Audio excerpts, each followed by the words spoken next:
Hello dear student, हम continue कर रहे हैं class 10th science chapter 3 metals and non metals. Previous कुछ वीडियोस में हमने जो था वो मेटल्स नॉन मेटल्स की फ़िज़िकल प्रॉपर्टीज़ के बारे में डिस्कस किया था कि मेटल्स और नॉन मेटल्स की फ़िज़िकल प्रॉपर्टी कौन कौन सी होती हैं। देन उन discussed about the exception of these properties, इनके बीच में इनमें एक्सेप्शन कौन कौन से थे।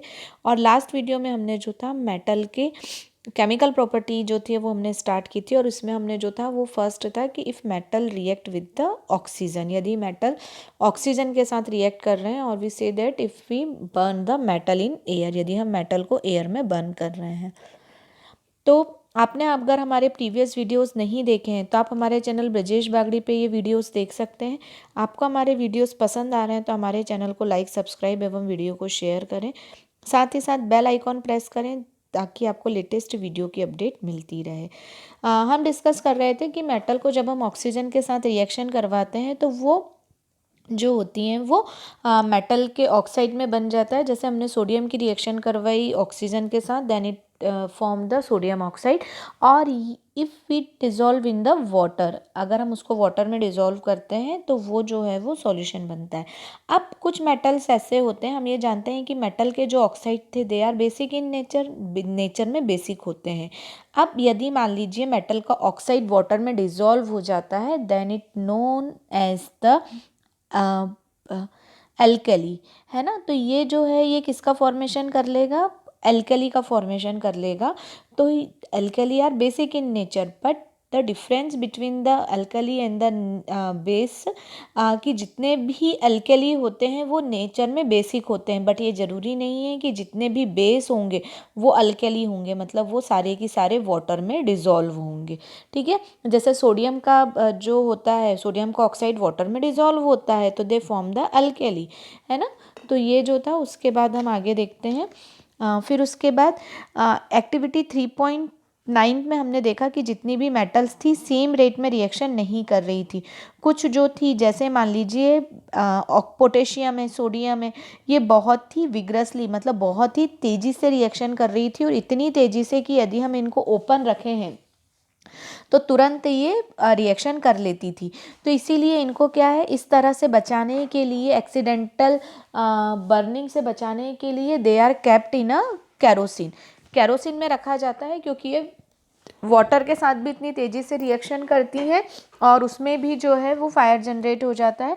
तो कैरोसिन में रख के हम इन्हें एयर और वाटर के कांटेक्ट से, मेनली एयर के कांटेक्ट से बचाते हैं, ताकि ये जो है मतलब कि प्रोटेक्टेड रहें। ठीक है, उसके बाद यदि हम देखें, जैसे at ordinary temperature surface of metal, जैसे मैग्नीशियम है, एल्यूमिनियम है, लेड है, ये सब जो है थिन ऑक्साइड लेयर से कवर्ड हो जाती हैं, है ना। मतलब कि ऑक्सीजन की लेयर थिन ऑक्साइड लेयर से कवर हो जाती हैं, है ना। तो इनके ऊपर ऑक्सीजन की थिन लेयर आ जाती है, और ये ऑक्सीजन की थिन लेयर जो है वो इनको फर्दर रिएक्शन से प्रोटेक्ट करती है, मतलब फिर आगे रिएक्शन नहीं होने देती है। ये थिन ऑक्साइड की लेयर जो है इनको प्रोटेक्शन का काम करती हैं।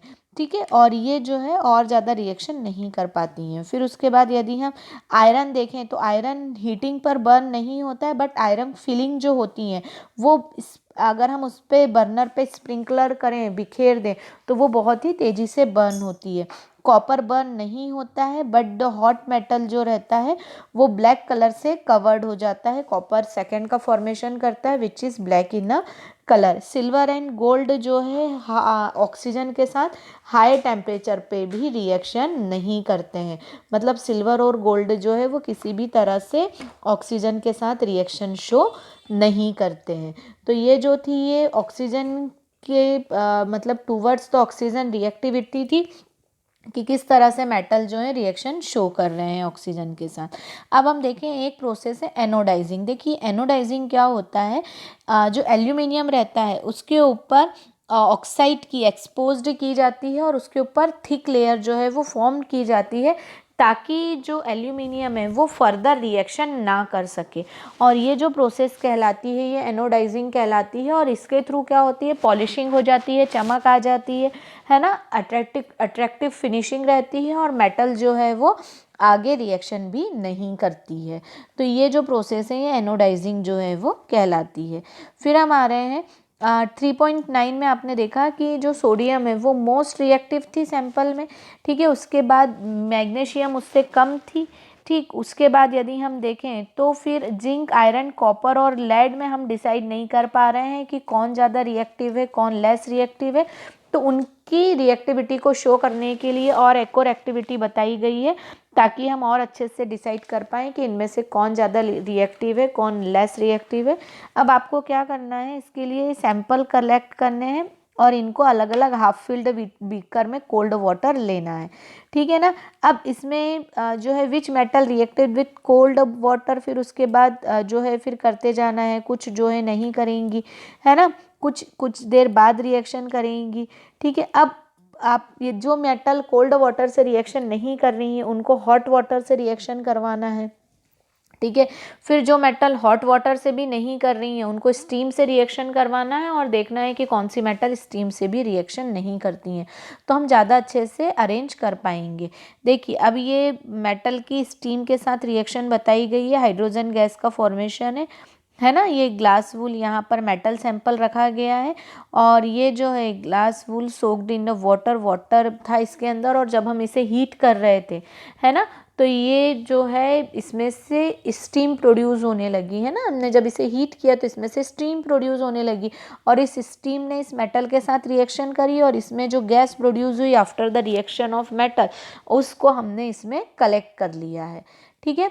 अब यदि हम देखें तो मेटल जो होती हैं वो वाटर के साथ रिएक्शन करके वाटर ऑक्साइड प्रोड्यूस करती हैं और हाइड्रोजन गैस प्रोड्यूस करती हैं। तो metal plus water equal to हो जाएगा metal oxide plus hydrogen gas.